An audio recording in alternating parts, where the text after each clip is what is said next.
हुई नहीं है, नतीजे आए नहीं है कि आपका 3 विकेट गिर गया? विकेट गिर गया या विकेट गिरा दिया गया।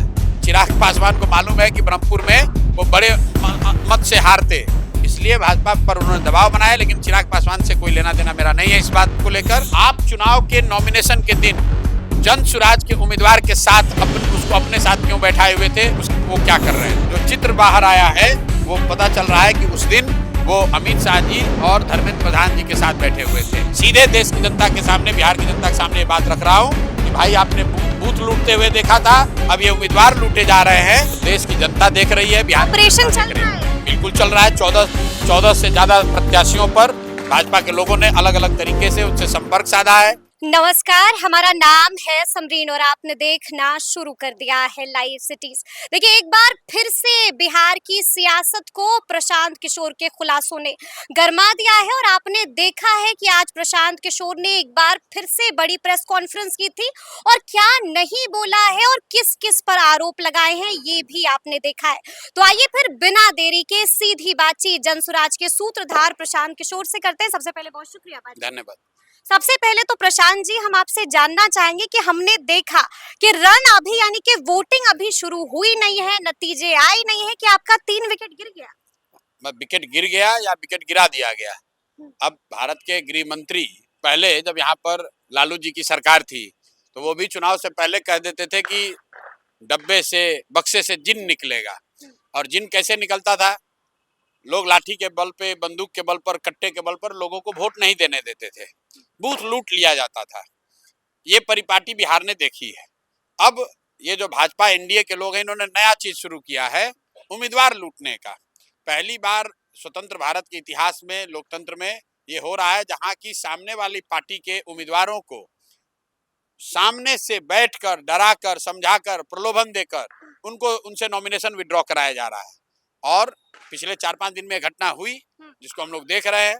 और देखने के बाद आज मैंने प्रेस में बताया कि भाई देश की जनता देखे कि जिस दानापुर से भाजपा बता रही है कि रीतलाल यादव बहुत बड़े क्रिमिनल हैं, बहुत बड़ा बाहुबली नेता है, उनके सामने भाजपा को वोट पड़ना चाहिए, वहां पर जनसुराज का जो उम्मीदवार अखिलेश कुमार उर्फ मुटुर शाह, जो उस दिन नामांकन के अंतिम तिथि के दिन गायब हो गए, लोगों ने कहा कि रीतलाल यादव ने इनको उठा लिया। पूरे दिन कहाँ गए अखिलेश जी, कहाँ गए मुटुर शाह, कहाँ गए? जो चित्र बाहर आया है वो पता चल रहा है कि उस दिन वो अमित शाह जी और धर्मेंद्र प्रधान जी के साथ बैठे हुए थे। तो मेरा सीधा सवाल ये है कि सर, आप दुनिया के सबसे बड़े पार्टी के नेता हैं, आप गृह मंत्री हैं, एक सज्जन शिक्षा मंत्री हैं, आप चुनाव के नॉमिनेशन के दिन जन सुराज के उम्मीदवार के साथ उसको अपने साथ क्यों बैठाए हुए थे, वो क्या कर रहे थे? दूसरा, जो वहीं के बगल की कंस्टिट्यूंसी है ब्रह्मपुर, जहां लोजपा के एक बड़े बाहुबली नेता हुलास पांडे चुनाव लड़ रहे हैं, भाजपा चुनाव भी नहीं लड़ रही है, वहां पर डॉक्टर सत्यप्रकाश तिवारी जो चुनाव लड़ रहे थे जनसुराज से, 3 दिनों तक नामांकन करने के बाद प्रचार प्रसार सब कर लिया, वहां अचानक से देश के शिक्षा मंत्री धर्मेंद्र प्रधान जी पहुंचे, उनके साथ बैठे, कौन सी ऐसी उनको गुट्टी सुंघाई कि बेचारे अगले दिन डॉक्टर साहब अपना मोबाइल ऑफ करके चुपके से जाकर नॉमिनेशन विड्रॉ किया। आपको नहीं लगता है कि पुरानी तस्वीरें भी हो सकती है? बिल्कुल हो सकती है, इसलिए धर्मेंद्र प्रधान जी को ये क्लियर करना चाहिए भाई कि ये पुरानी है कि नहीं है।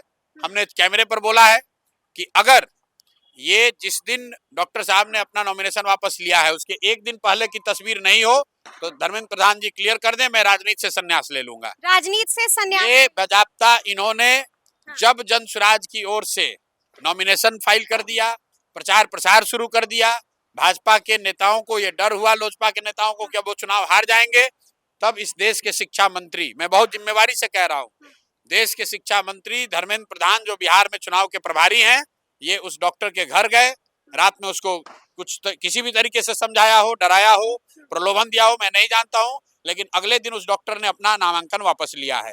तो मैं सीधे देश की जनता के सामने, बिहार की जनता के सामने ये बात रख रहा हूं कि भाई आपने बूथ लूटते हुए देखा था, अब ये उम्मीदवार लूटे जा रहे हैं। अगर भाजपा के लोग इतना ही जीतने के प्रति आश्वस्त हैं तो दूसरे दल, और उनके शब्दों में जनसुराज की तो कोई ताकत ही नहीं है, तो जनसुराज के उम्मीदवारों को क्यों डरा रहे हो, उनके साथ क्यों बैठ रहे हो, उनसे नामांकन वापस क्यों करवा रहे हो? अच्छा, लेकिन एक बात जो समझ में नहीं आ रही है वो बात ये है प्रशांत जी कि क्या वाकई में आपको नहीं लगा था कि आपके खिलाफ साजिश हो सकती है? नहीं, इसमें यानी लगने कि की क्या बात है? मतलब डैमेज कंट्रोल प्रशांत किशोर ने पहले क्यों नहीं किया? क्या क्यों आपको क्या सही कोई में नहीं डैमेज लगा नहीं था है। कि कोई साजिश है? इसमें कोई डैमेज नहीं है। 3 विकेट ये डाउन। कोई डैमेज नहीं है, ये विकेट थोड़ी ना, कोई क्रिकेट थोड़ी ना है ये। जी। कोई डैमेज नहीं है। हुँ, आप किसी को बल से डराइएगा तो जनता मालिक है, जनता भी देख रही है। और आप ये कैसे समझ रही, हमारी रणनीति का हिस्सा भी हो सकता है कि आप पहले विकेट गिरा लीजिए आपके शब्दों में, तब हुँ, आपका खुलासा करेंगे कि आपका चाल चरित्र चेहरा पूरे बिहार को दिख गया कि हुँ, आप लालू जी को बूथ लुटेरा बताते हैं, राजद को गुंडा बताते हैं, राजद के राज को जंगल राज बता रहे हैं, और भारत के गृह मंत्री और भारत के शिक्षा मंत्री आकर खुलेआम अपने प्रतिद्वंदी पार्टी के नेताओं के साथ बैठकर उनसे नॉमिनेशन विड्रॉ करा रहे हैं। तो इसको क्या कहा जाएगा? इसको गुंडागर्दी कही जाएगी कि नहीं? इसको लोकतंत्र का हत्या बताया जाएगा कि नहीं? ये बिहार की जनता को तय करना है। आपके बाकी प्रत्याशियों के साथ ऐसा ना हो, उनको नहीं डराया जाए, उनको नहीं धमकाया जाए, इसके लिए ये प्रशांत किशोर ने क्या सोचा है? क्योंकि उधर से कुछ नहीं, ऑपरेशन इज स्टिल ऑन, कुछ नहीं सोचा, ऑपरेशन का जवाब कैसे कुछ दिया नहीं जाए? सोचना है। हाँ, हम न्यूज चैनल थोड़ी चलाते हैं, हमको कुछ नहीं सोचना हुँ, है। ये सर्वे सर्वा है, कुछ सूत्रधार है नहीं आप। सोचना है।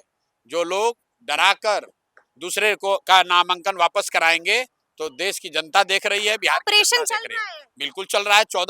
14 से ज्यादा प्रत्याशियों पर भाजपा के लोगों ने अलग अलग तरीके से उनसे संपर्क साधा है। उनको डराने का, सो कॉल्ड समझाने का या प्रलोभन देने का प्रयास किया जा रहा है। उसमें से 3 प्रत्याशियों के तो मैं चित्र जारी कर रहा हूँ। एक गृह मंत्री और शिक्षा मंत्री के साथ है, दूसरा शिक्षा मंत्री खुद बैठे हुए हैं। तो आगे जो हो रहा है वो सामने दिखेगा आपको। लेकिन अगर आप 10, 15, 20 उम्मीदवारों का नामांकन वापस करा लेंगे, आपको नहीं लगता है उससे इससे क्या फर्क नुकसान पड़ेगा? झेलना पड़ेगा? कोई नुकसान नहीं है। बाकी के सीट तो है, बिहार की जनता तो देख रही है। भाई, सूरत में एक सीट पर भाजपा ने सारे लोगों का नामांकन वापस करा लिया, निर्विरोध सूरत में भाजपा के एमपी जीत गए। उसका खामियाजा उनको पूरे देश में भुगतना पड़ा, क्योंकि देश की जनता लोकतंत्र चाहती है, भयतंत्र नहीं चाहती है। आप चुनाव लड़िए, आप बड़े दल हैं, आप लोकप्रिय दल हैं, आपने काम किया है, आप हरा दीजिए, उसमें कोई दिक्कत नहीं है। अगर प्रशांत किशोर किसी भाजपा के उम्मीदवार के साथ जाकर बैठ जाए और पैसे के बल पर या भय के बल पर प्रशांत किशोर या कोई दूसरा आदमी अगले दिन वो उम्मीदवार भाजपा छोड़कर, उम्मीदवारी छोड़कर भाग जाए, कहा जाता है everything is fair in love and war, चुनाव वॉर से कम नहीं होता है। ये आपका नजरिया होगा। Everything is fair in love and war. लोकतंत्र के लोकतंत्र रूल से चलता है, आचार संहिता बनी हुई है। अगर एक वोटर को आप वोट देने से रोकते हैं तो उसको आचार संहिता का उल्लंघन बताया जाता है, आप पर कार्रवाई होती है। और यहाँ आप उम्मीदवारों के घर बैठकर उसको चुनाव लड़ने से रोक रहे हैं, तो ये आचार संहिता का उल्लंघन है कि नहीं, ये बिहार की जनता को देखना है, चुनाव आयोग को देखना है। आज चिराग पासवान ने भी बड़ा बयान दे दिया है इसको लेकर के, और उन्होंने साफ साफ कहा है कि इसको डराना नहीं, इसको दबाव बनाना नहीं, बल्कि इसको मनाना कहते हैं। प्रशांत जी, आपके मित्र ने आपको बिल्कुल जवाब दिया। ठीक बात है, मनाना कहते हैं। हाँ, तो अगर ये मनाना ही था तो आप पहले मना लेते। अगर आप पहले, जब ये मोरली गलत बात है, अगर वो व्यक्ति ऑलरेडी जन स्वराज के टिकट से चुनाव लड़ रहा है, 3 दिन, 4 दिन, 5 दिन, 10 दिन प्रचार कर लिया, उसके बाद ये मनाना नहीं है। भैया, आप अब वहां पर एक क्रिमिनल को लड़ा रहे हैं, अपराधी छवि के आदमी को, हुलास पांडे को लड़ा रहे हैं, और चिराग पासवान को मालूम है कि ब्रह्मपुर में वो बड़े मत से हारते, इसलिए भाजपा पर उन्होंने दबाव बनाया। लेकिन चिराग पासवान से कोई लेना देना मेरा नहीं है इस बात को लेकर। वहां पर धर्मेंद्र प्रधान गए हैं, और अगर मनाने की जो बात है तो भाई, आप उस प्रत्याशी, आप फोन कर देते। अगर वो आपसे मान रहा था तो खुद से विड्रॉ कर लेता।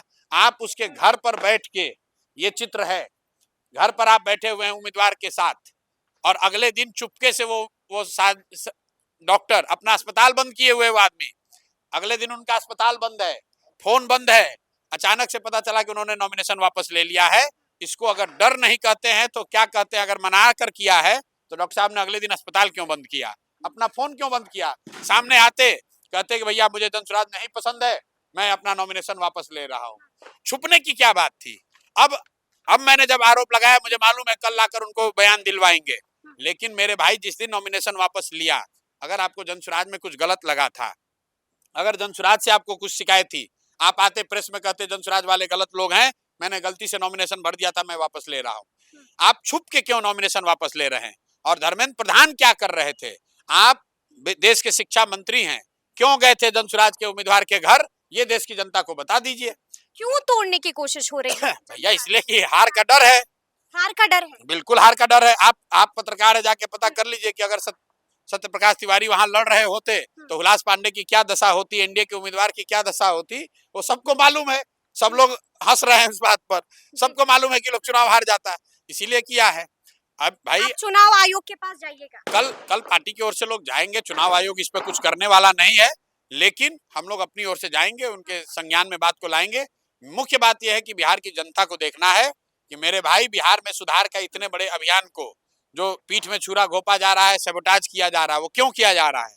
क्योंकि ये लोग चाहते हैं कि बिहार मजदूरों की फैक्ट्री बनी रहे। जो मैं हमेशा कहता हूं कि अगर बिहार सुधर जाएगा तो गुजरात में, तमिलनाडु में 10,000 12,000 रुपए में काम करने के लिए 50 लाख लोग कहां से मिलेंगे?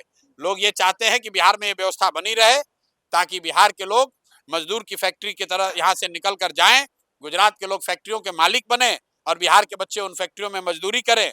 यही इनकी सोच है। अब बिहार की जनता को तय करना है। अगर आपने भाजपा को, एनडीए को वोट दिया तो इस बात के लिए तैयार रहो कि पलायन नहीं रुकेगा, भ्रष्टाचार नहीं थमेगा और इस देश के अपराधी, इस राज्य के अपराधी भाजपा के बैनर के तहत सम्राट चौधरी जैसे अपराधी लोग इस आप पर और आपके बच्चों पर शासन करेंगे। निर्णय आपको करना है। गलत करोगे गलत ही पाओगे, जो बोओगे वो काटोगे। लेकिन सम्राट चौधरी ने आपके चैलेंज को एक्सेप्ट कर लिया और सिर्फ सम्राट चौधरी नहीं बल्कि मंगल पांडे ने भी कर लिया आपके चैलेंज को तो एक्सेप्ट कर लिया। तो वहाँ चुनाव हो रहा है, होने चुनावी मैदान में उतर तो गए हैं। उनके सामने जनसुराज ही लड़ रहा है, क्योंकि वीआईपी का कैंडिडेट तो भाग गया। वीआईपी का कैंडिडेट शायद वहां भाग गया है, उसका नॉमिनेशन कैंसिल हो गया। तारापुर में सीधे सम्राट चौधरी और जनसुराज में मुकाबला है, अभी सामने दिख जाएगा। क्या लगता है परिणाम क्या होगा? परिणाम क्या होगा? वहां उनको हराया जाएगा। हराया जाएगा बिल्कुल भाई, सम्राट चौधरी के सामने जो जनसुराज का उम्मीदवार है वो वहां के सबसे बड़े पेडिट्रिशियन हैं, 2 बार के डबल एमडी हैं। उस लड़के ने, उस डॉक्टर ने उस क्षेत्र में लोगों की सेवा की है। अब तारापुर की जनता को तय करना है कि 7 हत्या के अभियुक्त को उनको वोट देना है कि एक पढ़े लिखे सज्जन डॉक्टर जो क्षेत्र की सेवा कर रहे हैं उसको वोट देना है। जैसा बोइएगा, मैं बार बार कह रहा हूँ, वही काटिएगा। गलत वोट दोगे तो कल फिर रोना नहीं कि भ्रष्टाचार हो रहा है, अपराध हो रहा है। ये आपके लिए मौका है। 15 दिन के अंदर अगर आपने व्यवस्था बिहार में सुधारनी है तो इन अपराधियों को, भ्रष्टाचारियों को हराइए, और नहीं हराइएगा तो भाई फिर आकर नहीं कहना कि बिहार में बहुत भ्रष्टाचार है। लेकिन आपके प्रत्याशियों की सूची आनी बंद क्यों हो गई प्रशांत जी? फाइनल लिस्ट कब आएगी? आ जाएगी अभी 2 दिन में। कहीं पर कोई पेच तो नहीं ना फंसा हुआ है? कोई पेच नहीं फंसा है। अब यही पेच फंसा हुआ है कि ये उनको जबरदस्ती डरा कर उनका नॉमिनेशन वापस कराया जा रहा है। तो इसलिए कल या परसों जारी हो जाएगी। हम लोग पूरे 243 नॉमिनेशन फाइल करा दिए, 242। एक बात और है जिसके बारे में हम चर्चा करेंगे, महागठबंधन में महा सस्पेंस अब भी बरकरार है। सीटों की संख्या सिर्फ 243 है और इन लोगों ने 254 पहलवानों को। ये तो आप लोग ना महागठबंधन को बहुत बड़ा बताते हैं। हम लोग तो पहले से कह रहे हैं महागठबंधन तीसरे नंबर का दल है, और महागठबंधन को सिर्फ महागठबंधन वाले उसका प्रचार नहीं करते हैं, भाजपाई भी उसका प्रचार करते हैं, एनडीए वाले, क्योंकि वो चाहते हैं कि महागठबंधन मजबूत दिखे ताकि लोग महागठबंधन के डर से भाजपा को वोट दे दे, एनडीए को वोट दे दे। महागठबंधन की कोई ताकत नहीं है, वो तीसरे नंबर पे रहेंगे। आप 14 तारीख को आइएगा, हमसे बात कर लीजिएगा। तीसरे नंबर पर रहेगा बिल्कुल। सीएम फेस को लेकर के अगर हम बात करें एनडीए में, तो अब भी सस्पेंस है। अमित शाह ने एक बार फिर से बोल दिया है कि चुनाव के बाद फैसला। बिल्कुल, तो मैं जो बात मैं पहले से कह रहा हूँ वही आप दोहरा रही हैं कि चुनाव के बाद अमित शाह फिर बोल के गए हैं। तो ये बिहार के लोगों को तय करना है कि भाई आपके राज्य के सीएम का फैसला आप नहीं करोगे, अमित शाह जी करेंगे। आपको अगर वो अमित शाह जी को अधिकार देना है तो आप दे दीजिए कि गुजरात का आदमी तय करेगा कि बिहार का सीएम कौन होगा। 13 करोड़ बिहार के लोगों को कोई समझ नहीं है। हम लोग अपना सीएम नहीं चुन सकते हैं, हम लोग अपना वोट दे देंगे। उसके बाद अमित शाह जी दिल्ली में बैठ के तय करेंगे कि बिहार का मुख्यमंत्री कौन होगा। अब बिहार की जनता को तय करना है कि ये अधिकार हम लोग अमित शाह जी को देना चाहते हैं कि अपना सीएम खुद से चुनना चाहते हैं। कितनी सीटों को लेकर के श्योर हैं प्रशांत किशोर की? इतनी सीटें तो इतनी सीट जीत कर आ रहे हैं कि बिहार में जनसुराज की सरकार 14 तारीख को बन रही है। मतलब फिर भी संख्या कुछ तो होगी। कोई संख्या नहीं, संख्या सरकार बनाने के लिए जो है उससे ज्यादा सीट जीत कर आएंगे। आपके कैंपेन पर सबकी निगाहें टिकी हुई है। बिल्कुल, अब कल से कैंपेन शुरू कर रहे हैं। तो ऐसा क्या कुछ खास कीजिएगा? अब देखिए क्या करेंगे। तो सुना आपने कि जनसुराज के सूत्रधार प्रशांत किशोर ने क्या नहीं कहा है। देखिए पोल खोल कर रख दी है, तस्वीरें दिखा दी हैं और एक बार फिर से लाइव सिटीज के कैमरे पर बड़े बड़े और चौंका देने वाले खुलासे भी किए हैं। तो अब देखना होगा कि आगे आगे बिहार की सियासत में क्या क्या होता है। और आपने ये भी सुना है कि प्रशांत किशोर ने ये भी बता दिया है कि आगे आगे प्रशांत किशोर और आगे आगे जनसुराज क्या कुछ करने जा रहा है। तो फिर ये पूरी बातचीत, पूरी चर्चा और पूरा वीडियो आपको कैसा लगा है कमेंट करके हमें जरूर बताइएगा। तो ऐसे तमाम अपडेट्स के लिए बिल्कुल ऐसे ही हमारे साथ बने रहिएगा और देखते रहिएगा लाइव सिटीज। बहुत शुक्रिया।